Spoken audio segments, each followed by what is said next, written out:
You were born in 1974 in Moscow. Not the Moscow of Red Square and the Bolshoi Theater, the Moscow of Chertanovo, a district in the south where the 9-story blocks go on for kilometers in every direction, and every building looks exactly like the one next to it. Your building, Block 7, Entrance 3, 4th floor, Apartment 42. 3 rooms for 4 people. You, your mother, your father, your grandmother. The walls are thin enough to hear the neighbors argue. You learned to sleep through arguments early. That skill stayed useful. Your father worked at the ZIL automobile factory, assembly line, 12 years in the same position, the same movements repeated 10,000 times a day. He came home smelling of metal shavings and machine oil, ate dinner, watched television, slept. On weekends he drank quietly, not violently, just steadily, methodically, the way he did everything. He was not a cruel man. He was an absent man. There is a difference. He was not a cruel man. Your mother understood the difference. You understood it later. Your grandmother was the real authority in the apartment. Valentina Semyonovna, born 1921, survived the blockade of Leningrad, survived Stalin, survived everything the 20th century threw at her. She had opinions about everything and was not shy about sharing them. She called your father a wet rag, which was accurate. She called your mother a saint, which was also accurate. She called you her little wolf because, she said, you watched everything and said nothing and waited. She was not wrong. Chertanovo in 1982 is a world unto itself. The district has everything needed for life and nothing needed for ambition. Schools, clinics, shops with empty shelves, a cinema showing the same 3 films in rotation, a park where the benches are always occupied by old men playing dominoes. A park. The boys from the neighboring blocks fight sometimes. Not seriously, just territory, just because that's what boys in Chertanovo do. You fight when you have to, not more. You learn early that unnecessary violence attracts attention. Attention is danger. This is the first strategic insight of your life, formed at age 8. School, average. Not because you were stupid, the opposite. School in the Soviet Union in the early 1980s does not reward thinking for yourself. It rewards memorization and compliance. You are good at memorization when you choose to be. Compliance is another matter. Your class teacher, Irina Alexandrovna, writes in your report, capable but difficult to manage. She means it as criticism. You keep the report. You consider it accurate. The boys you run with at 14 are not criminals, not yet. They are just boys from Chertanovo with nothing to do and nowhere to go. Vitya, Sanya, Kolya, Dimka to do and nowhere. You spend evenings in the courtyard, sitting on the hoods of parked cars, talking about nothing, occasionally fighting with boys from the next block. The fights are ritual, honor, territory, boredom. Nobody gets seriously hurt. This is the late Soviet Union, 1988, and the violence is still mostly theatrical. Then 1991 arrives, and everything changes at once. The Soviet Union collapses, the way things collapse when you have been ignoring the cracks. Suddenly, all at once. And then you stand in the rubble, wondering how you didn't see it coming. For your family, it is immediate and concrete. Your father's factory goes on part-time, then stops paying wages, then closes. His salary, such as it was, disappears. Your mother's salary at the district library disappears 3 months later when the library stops receiving state funding. Your grandmother's pension, which was small, becomes worth nothing when inflation hits 1,000% in a year. You were 17 years old, and the floor just dropped out from under everything. Moscow in 1992 is a city that has lost its rules without finding new ones. The shops that were empty are now full, if you have dollars. The streets that were safe are now not. After dark, in certain places, increasingly in all places. Men who were factory workers last year are selling things on blankets on the pavement. Their own possessions, their wives' jewelry, things taken from apartments they are clearing out. Other men, younger, are driving new German cars and wearing leather jackets and talking on mobile phones the size of bricks. The distance between these two groups is not yet money. It is willingness to do what the other group will not do. Vitya found the connection. Vitya always found things. He had an instinct for where the new rules were being written. He came to the courtyard one evening in the spring of 1992 with a name. Arkady Borisovich Levin, 35 years old, ran a small brigade operating out of a gym on Balaklavsky Prospect. Not top level. Nobody in 1992 was top level yet. The hierarchy was still being built. But Arkady had money, a crew, and work. Vitya said, "He's looking for people."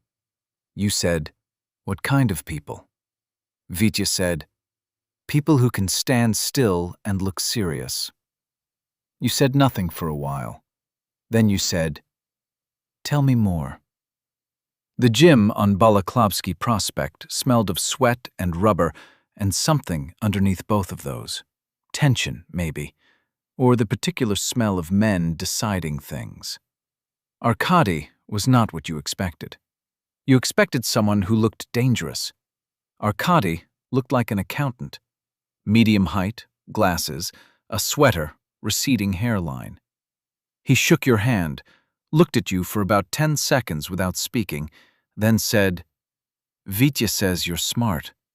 You said, "Vitya talks too much." Arkady almost smiled, said, "Sit down." The conversation lasted 40 minutes. Arkady asked questions. Where are you from? What does your father do? Have you been in trouble with police? Can you drive? Can you fight? You answered honestly. There was no point in lying to someone who would find out the truth anyway. At the end, Arkady said, "I'll give you a trial. 1 month. You do what you're told, you show up when you're called, you keep your mouth shut. At the end of the month, I'll tell you if there's a place. The pay during the trial, $100 a month."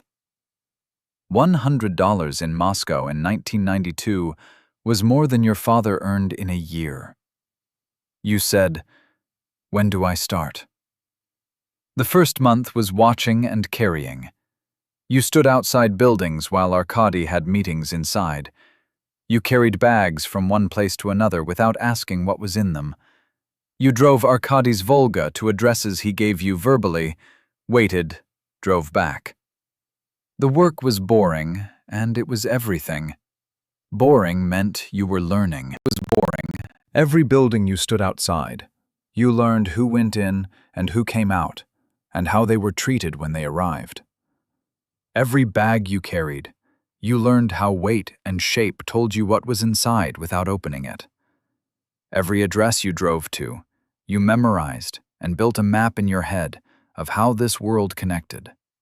At the end of the month, Arkady called you in and said, "You're in." Arkady's brigade operated in what was called the protection business, which in 1992 meant something very specific.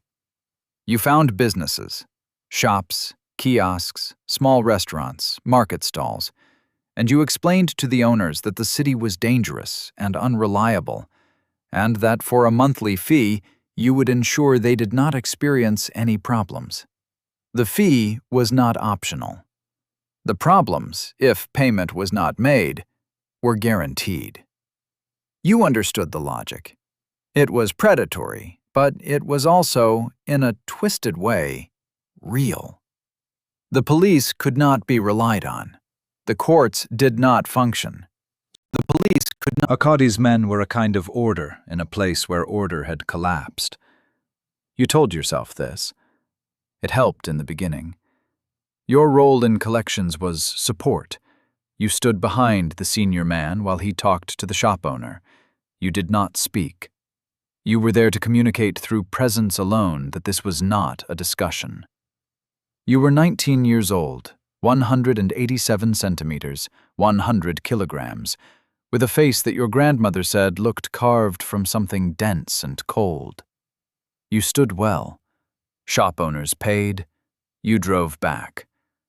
Arkady gave you a percentage. The percentages added up. Violence was not constant. That is important to understand. In the films, the gangster world of the 1990s is continuous brutality. In reality, it was mostly standing around, driving, waiting. Occasional confrontations that usually ended without violence, because violence was expensive and complicated, and Arkady was a practical man. But sometimes it was necessary, and Arkady was The first time was 6 months in. A market owner named Gennady, who stopped paying and moved his stall, and thought that moving his stall meant he had moved away from his problem. You went with a man called Lenya, older, experienced, methodical. Gennady was found at his new location. Lenya spoke to him quietly. Gennady was not quiet in return. Lenya looked at you. You hit Gennady once, in the body, not the face. Face meant hospital. Body meant a lesson. Gennady made the payment the next day, and every month after that.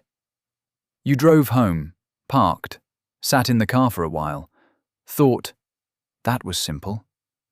The simplicity bothered you more than the act. 1993. The year the rules got rewritten in blood. The Moscow gangster wars of the early 90s were not like wars in the movies. No clear sides, no front lines, no beginning and no end. There were a series of calculations and miscalculations, of territories overlapping, of agreements made and broken, of men who were alive on Tuesday and not alive on Thursday. Arkady's brigade was small enough to stay out of most of it. Arkady was careful, always careful, which was why he had survived this long when many had not. But small did not mean invisible. In October 1993, while the constitutional crisis played out on television, tanks firing at the parliament building, smoke over central Moscow, a competing group from Lublino decided that Arkady's territory was now available. 2 of Arkady's men were beaten badly enough to be hospitalized. A warning. Arkady gathered everyone and said, "We respond or we disappear." That was the only option he offered. Nobody disagreed. You were 20 years old and you did not disagree either. You understood the logic. The logic was correct. The logic was going to cost people their lives, and that was also correct, in the sense that it was true. The response happened over 3 weeks. You were not the main actor in it. You were support, logistics, the person who knew where the cars were parked and who was where at what time. You had developed this skill without being asked to. You paid attention. You built maps in your head. You remembered things. Arkady noticed. After the Lublino situation was resolved, messily, expensively, but resolved, Arkady called you in and said, "I need someone who thinks." You said, "I thought that was what I was doing." He said, "I need someone who thinks for me." That was different. That was a promotion. By 1995, you were Arkady's right hand, in everything that required planning rather than force. You organized the collection routes, managed the relationships with the men, handled the money coming in and going out, identified problems before they became crises, coming in and going. You were 21 years old, and you were running the operational side of a mid-level Moscow criminal brigade. The money was real, $5,000 a month, sometimes more. You rented your own apartment in Chertanovo, 2 rooms, new furniture, a television with satellite. Your mother visited once, looked around, said nothing.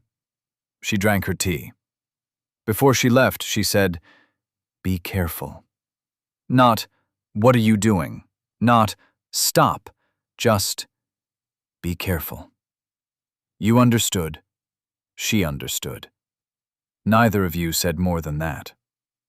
Vitya died in February 1996. Not in a war. On the street. Wrong place, wrong time. A dispute between two men that he had nothing to do with. A stray bullet. That is the phrase. Stray bullet. As if the bullet wandered in from somewhere else and was lost. Vitya was 22 years old. You went to his funeral, stood at the grave, looked at his mother who was holding herself together with visible effort. She looked at you across the grave. You looked back, effort. Neither of you spoke. On the way home, you thought about the courtyard in Chertanovo, the car hoods, the evenings that meant nothing and meant everything. You did not think about it again for a long time. The flat hierarchy of the early brigades did not survive the mid-90s. Money concentrated, power concentrated. The men who had survived the worst years emerged with control over territory and muscle. Arkady aligned with one of the larger structures, the solntsevskaya Bratva, already by the mid-90s the dominant organization in Moscow. This meant security, and it meant obligation. Security. Nobody moved against Arkady's territory because moving against Arkady now meant moving against something much larger. Obligation. Arkady owed a percentage upward, owed participation when called, owed loyalty to men he had not chosen. You went with Arkady into this structure, because where Arkady went, you went. That was the arrangement. Where Arkady went, you had not been asked if you wanted a different arrangement. The Bratva operated differently from the early brigades. More formal, more disciplined. Older codes, some of them going back to the wor w zakonie traditions, the thief's code, though by the 90s, that code was more referenced than followed. What it meant, practically, meetings that looked like business meetings, men in suits at restaurant tables, decisions made calmly and implemented precisely. The violence still happened, but it was further from you personally. You gave instructions, the instructions were carried out. You received reports. The distance made it easier. The distance was designed to make it easier. Masha, 1997. You met her at a restaurant where Arkady held regular dinners. She was there with someone who was at the table, not connected to the business, a normal person in the wrong restaurant. At the table, not. She was 24, worked at an advertising agency, laughed at something someone said, and the laugh was real in a room full of performed laughter. You talked to her for 20 minutes at the end of the evening, near the coat check. She gave you her number. You called the next day, which you had told yourself you would not do. You did not lie to Masha directly. You told her you worked in business. Security consulting, you said, which was close enough to the truth to not be a lie, and far enough to not be the truth. She did not ask detailed questions. Later you would think, she knew, and chose not to know, which is different from not knowing. In 1997, you did not think this. In 1997, you thought, this is a separate life, a clean compartment. She fits into it.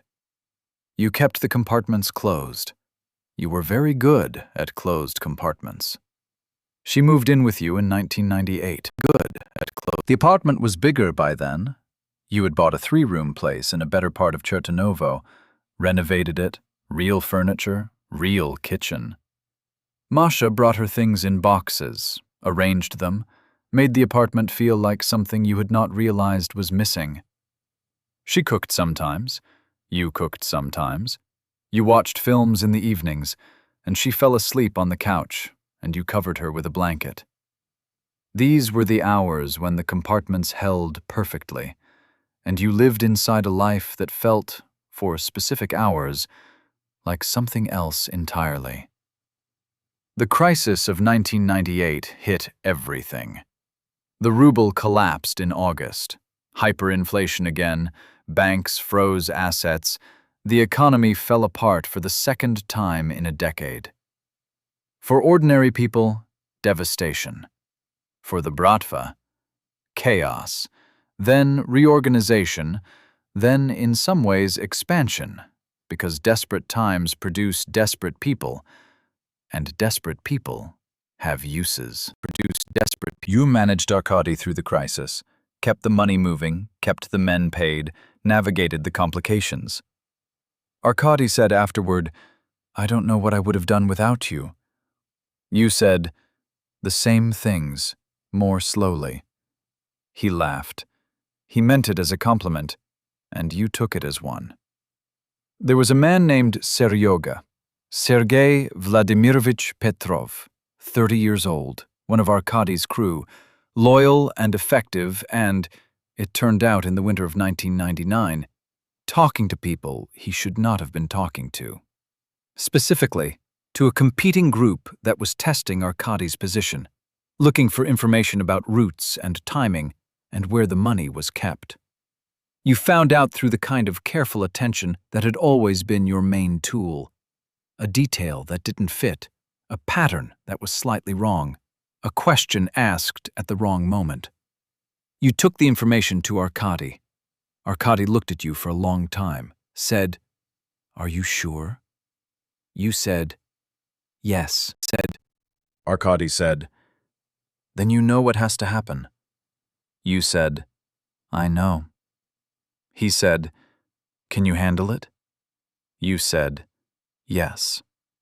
You said yes because saying no was not an option, and because you had built, carefully over years, the ability to close a door and keep it closed. Seryoga disappeared in January 2000. You handled it. You kept the door closed. The early 2000s brought a different world.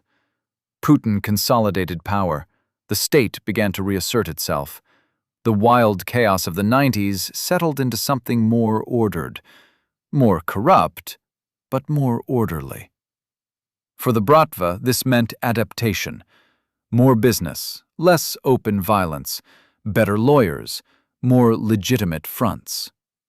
The men who survived the 90s and could adapt became businessmen of a certain kind. Arkady adapted. You helped him adapt. You were the adaptation. By 2003, you were 30 years old, and you had been in this world for 11 years. You had money, real money, not just income, actual accumulated wealth, some of it in accounts, some of it in property, some of it in places that were nobody's business. You had Masha, who is pregnant with your son, and who had at some point understood exactly what your work was, and had made a calculation of her own. The same calculation your mother had made, the same calculation women in your world always made. You had a position, known, respected, connected.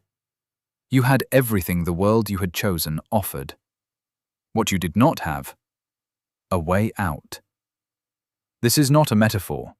It is the specific mechanical reality of the Bratva. You knew too much. You had handled too many things. The men above you in the structure depended on your knowledge and your silence. If you left, your knowledge went with you, and your silence could not be guaranteed. In any structure of that kind, a man who leaves is a risk. A risk requires management. Management has a limited number of forms. Risk requires... You understood this as clearly as you understood anything. You had understood it, actually, since 1995, and you had chosen to continue anyway, because continuation was the only direction that was safe, and because stopping at 21, with no other skills and no other world, was not a real option. Your son Maxim was born in April 2003. You were in the hospital waiting room. Arkady had called with something urgent. You had stepped out for 20 minutes. Masha's mother was with her. You came back, and they told you it was a boy. 7 minutes ago. You had missed 7 minutes. You sat down in the waiting room chair and thought about the 7 minutes you had missed. Then you went in to see Masha and Maxim. Masha said, "He has your eyes." You looked at your son's face, red and new and completely without history. You thought, "Get him out of here." Not out of the hospital, out of this, all of this. Not out of... However that happens, whenever that is possible, whatever it costs. That was the first clear thought you had had in years that was not strategic. The exit took 4 years to build. Not dramatically, quietly, in small steps, the way you had always done things. Moving money carefully into structures that were clean, establishing distance between yourself and the active operations. Finding a man to take your position gradually, so the transition looked like promotion rather than departure. Arkady was aging and increasingly focused on the legitimate businesses. He needed less of what you did and more of what an actual businessman did. The structure above Arkady had changed 3 times since 1995.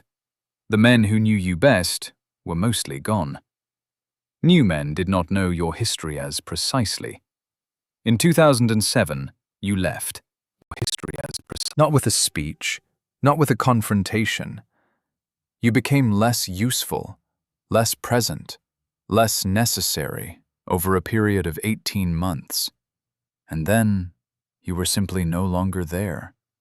Arkady shook your hand at a dinner in October 2007 and said, "You built something that runs without you, which is the best thing a man can build." You said, "I learned from you." He said, "No, you figured it out yourself." Both things were probably true.